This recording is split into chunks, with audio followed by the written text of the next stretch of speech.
La Voz de América presenta. Hoy en Foro, Nicaragua y el cierre masivo de organizaciones sin fines de lucro. ¿Hacia dónde va el país? ¿A qué apunta el gobierno de Ortega? Bienvenidos desde Washington, les saluda Gonzalo Abarca.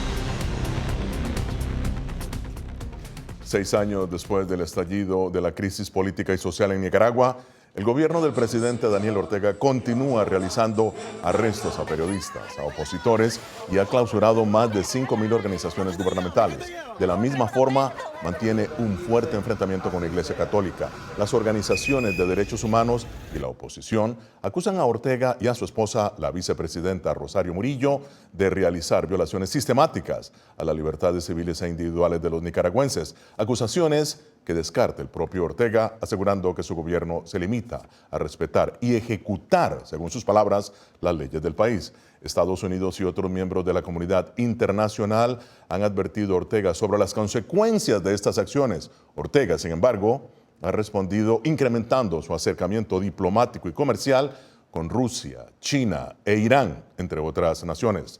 Donaldo Hernández con nosotros desde San José, Costa Rica, para ampliarnos. Bienvenido, Donaldo. ¿Cuáles han sido las últimas medidas que ha adoptado el gobierno del presidente Daniel Ortega en Nicaragua, Donaldo?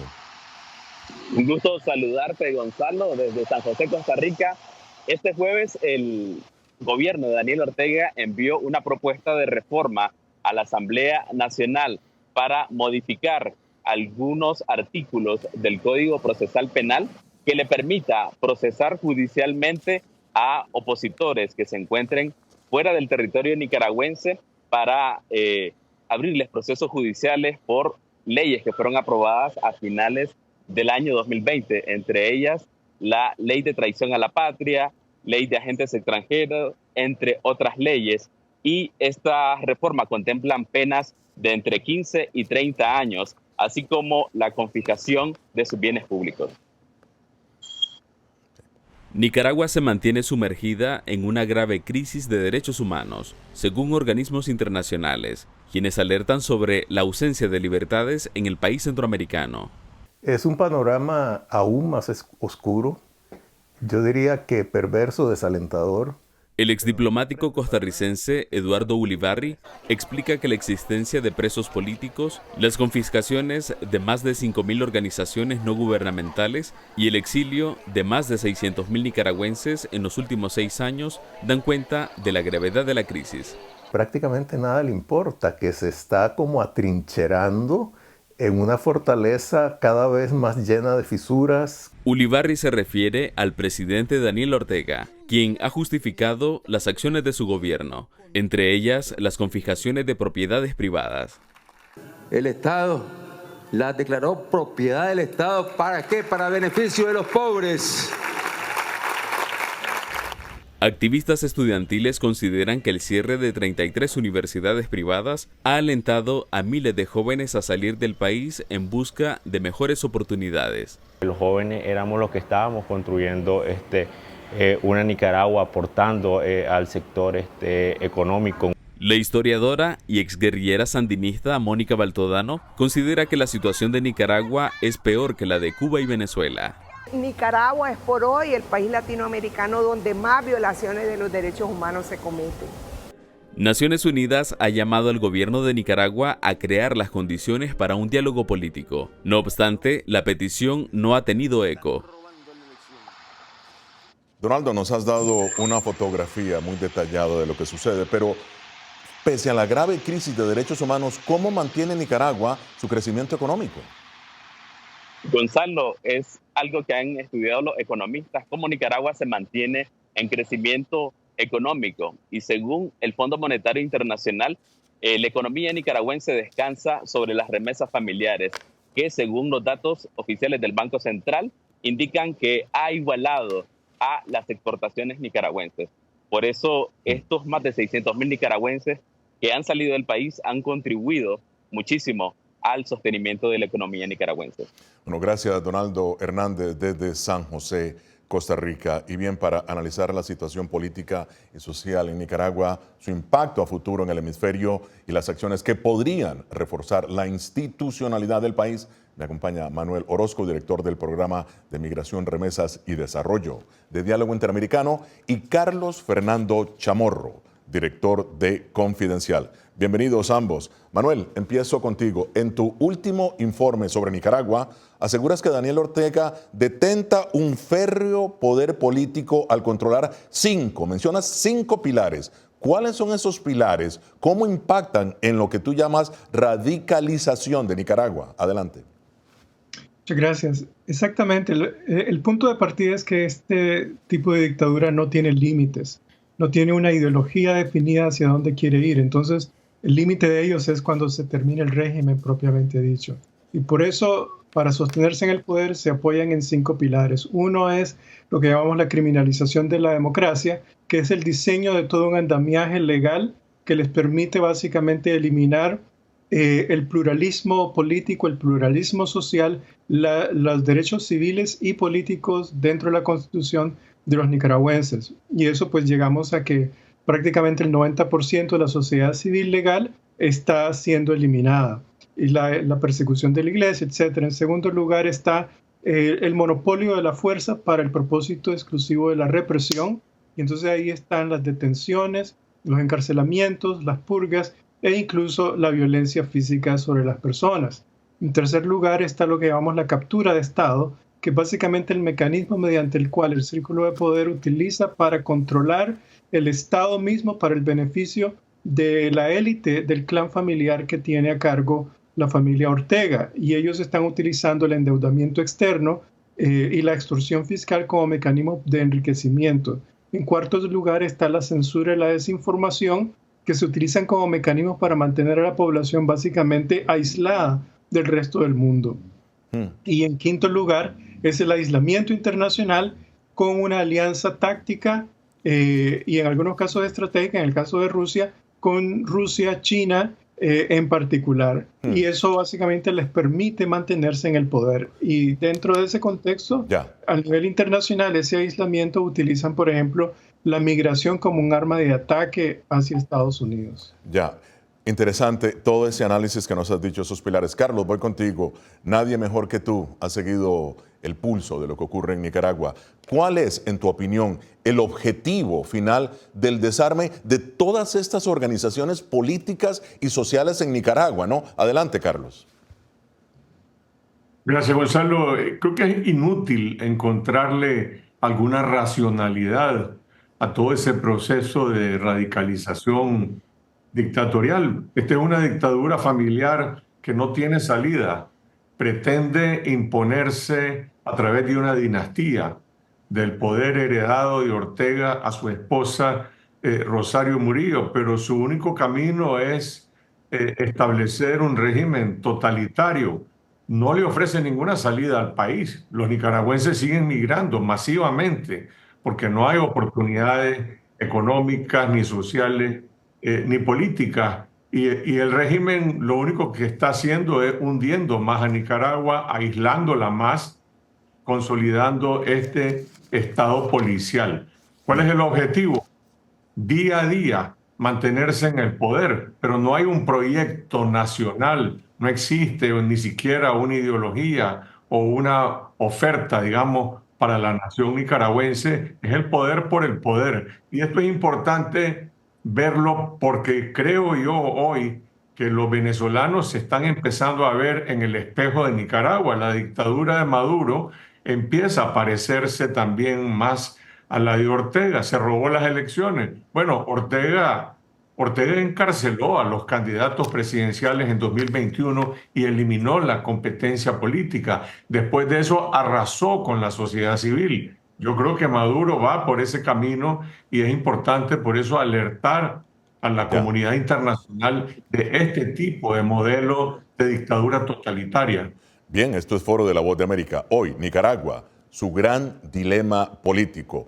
2 expertos lo analizan y nos dan soluciones. Ya regresamos.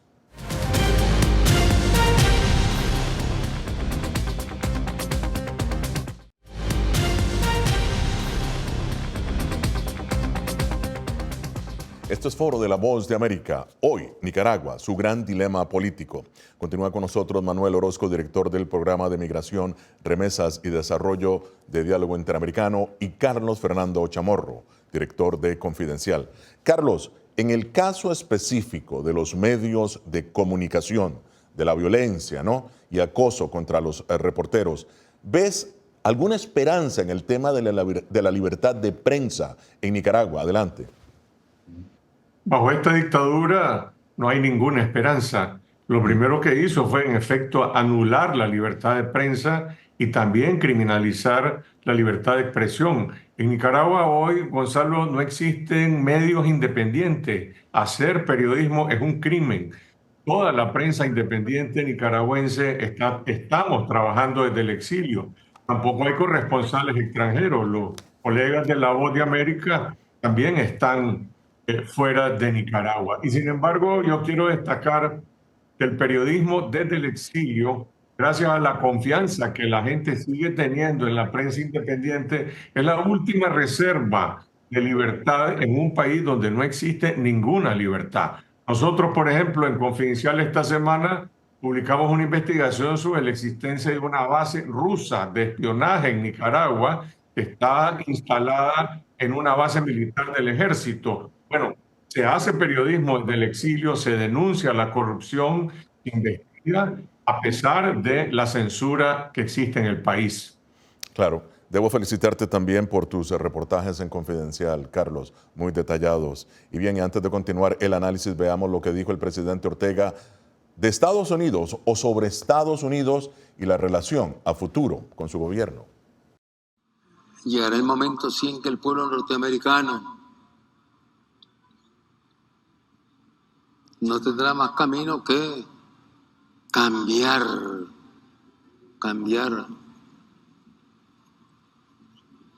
hacia gobiernos que tengan respeto a las leyes, respeto al pueblo, respeto a la niñez, respeto a las escuelas, respeto a los migrantes. Bien, Manuel, tu comentario. ¿Cómo ves la relación de Estados Unidos con Nicaragua? El presidente Ortega diciendo que no tendrá más remedio Estados Unidos que respetar lo que dice, según él, el pueblo de Nicaragua. Es una relación complicada, primero porque no hay mucha comunicación entre Estados Unidos y Nicaragua, especialmente porque Nicaragua cierra todos los canales de contacto. En segundo lugar, Estados Unidos tiene claro cuáles son algunas de las formas de presión, pero hay una frustración que el régimen tiene de haber básicamente apostado que la radicalización es tan grande que la respuesta proporcional puede ser solamente la salida por la fuerza. Entonces, Estados Unidos se encuentra con una situación de que las sanciones pueden tener un impacto, pero la cantidad que se necesita y el nivel de severidad de estas sería tan grande que desgasta realmente todo el trabajo que tiene que hacer Estados Unidos en otros países. Entonces, eso realmente crea una frustración en el tipo de política exterior. Hay una ley, la ley Renacer, que básicamente estipula diferentes medidas de presión hacia Nicaragua. Entonces, Estados Unidos realmente está tratando de hacer su parte. Yo creo que de alguna manera es incompleta, en parte porque lo que quiere Ortega es básicamente que se recurra a las armas, y por otro lado porque hay otros problemas internacionales y eso es lo que está realmente creando algún nivel de frustración de parte de la administración de este gobierno de Estados Unidos. Por otro lado, tenés una realidad y es que cuando escuchas a un personaje como Daniel Ortega, es un personaje caricaturesco, es un represor, pero también es un payaso. Entonces, ¿cómo tomas en serio a ese animal político? Carlos, ¿qué puede hacer Estados Unidos y otros países de la comunidad internacional para lograr, ¿no?, cambios democráticos en Nicaragua? Creo que es importante la presión política, diplomática con los países de América Latina. Tardíamente, América Latina reconoció la dimensión de la crisis de Nicaragua. Ojalá países como Brasil, como Colombia, México, que ha estado ausente, tuvieran también un rol, digamos, de mayor compromiso para demandarle a la dictadura, primero, suspender el estado policial. liberar a todos los presos políticos. Ese es el punto de partida para restablecer en Nicaragua un camino en el cual los nicaragüenses puedan demandar elecciones libres y restablecer las libertades. En Nicaragua hubo un diálogo nacional en 2019 y el gobierno de Ortega se comprometió a suspender el estado policial, pero no cumplió y nadie le obligó a cumplir. No lo hizo la OEA, no lo hizo el Vaticano, que eran los testigos de esa negociación. Pero en este momento, lo que en Nicaragua se requiere es una presión diplomática concertada, no solo de Estados Unidos, sino también de América Latina, de Centroamérica y de los gobiernos europeos para restablecer la libertad, que se levante el Estado policial. Esa debería de ser la demanda número uno para que haya un camino de salida en Nicaragua. Bien, esto es Foro de la Voz de América. Síguenos en nuestras redes sociales, Facebook, Instagram, YouTube, Thread y Twitter. Somos Voz de América, una fuente de información confiable. Ya regresamos.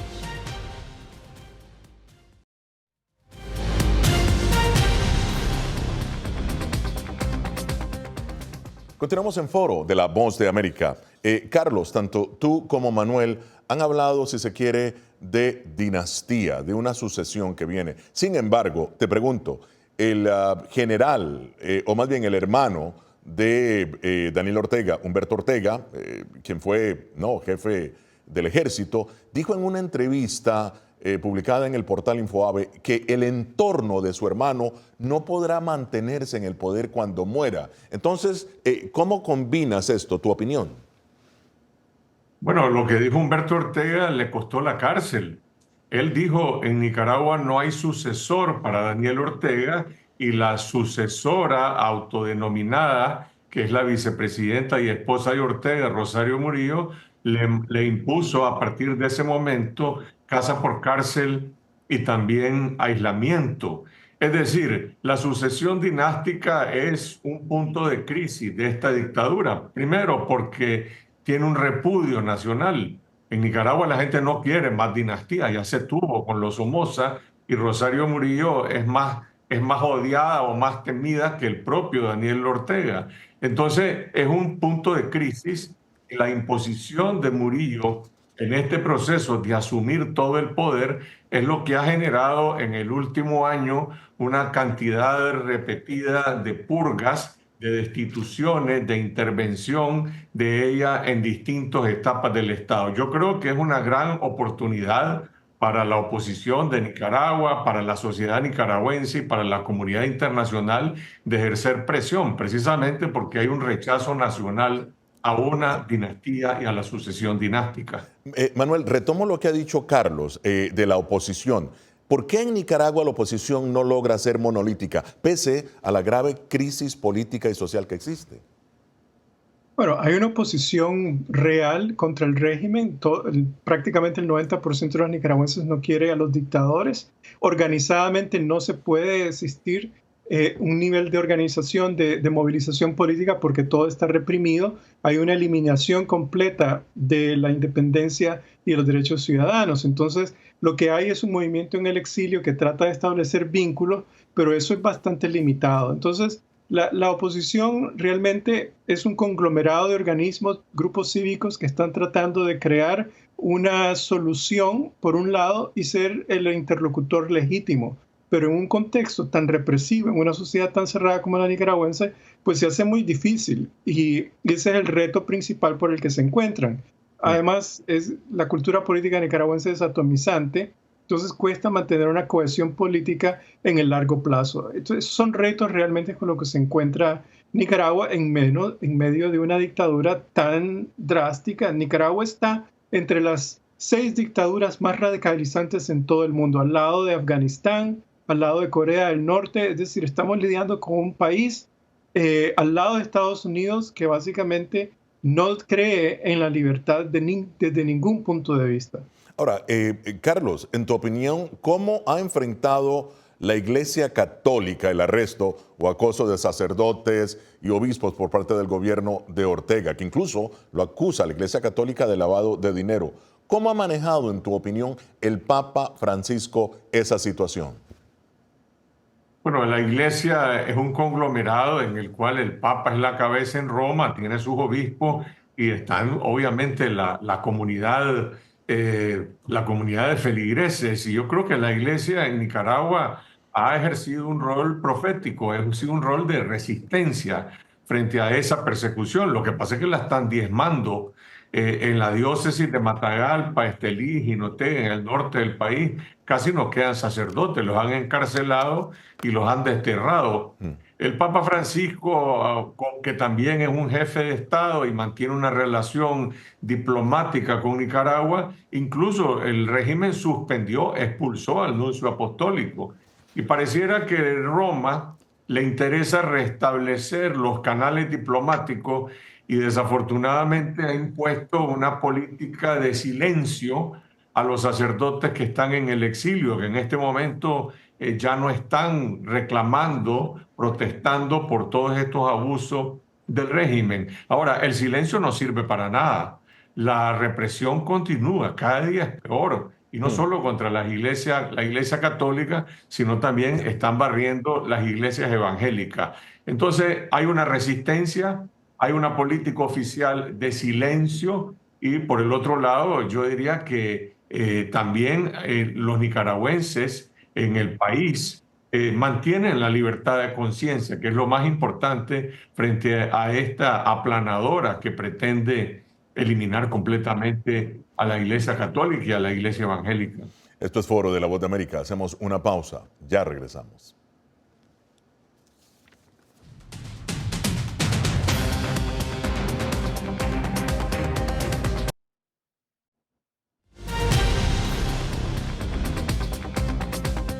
Ya en la parte final de Foro de la Voz de América. Manuel, tus conclusiones sobre lo que sucede en Nicaragua, su futuro político. Yo creo que es importante que en medio de un proceso electoral en Estados Unidos, los candidatos y su equipo de política exterior traten de entender que Nicaragua es un país realmente bastante radicalizado, al cual hay que atenderlo con una serie de medidas más especializadas. Y dentro de eso es importante mantener alianzas a nivel multilateral, pero incluyendo con la diáspora nicaragüense. La expulsión de tantas personas ha sido tan exageradamente alta, estamos hablando de más de 600,000 nicaragüenses solo en Estados Unidos, que han llegado en los últimos 4 años. Entonces ellos son un aliado formidable para establecer más presión internacional sobre el régimen y aplicar todos los instrumentos que existen, como sanciones y penalidades. Carlos, tu análisis. Mi conclusión es que hay que seguir manteniendo a Nicaragua en el radar.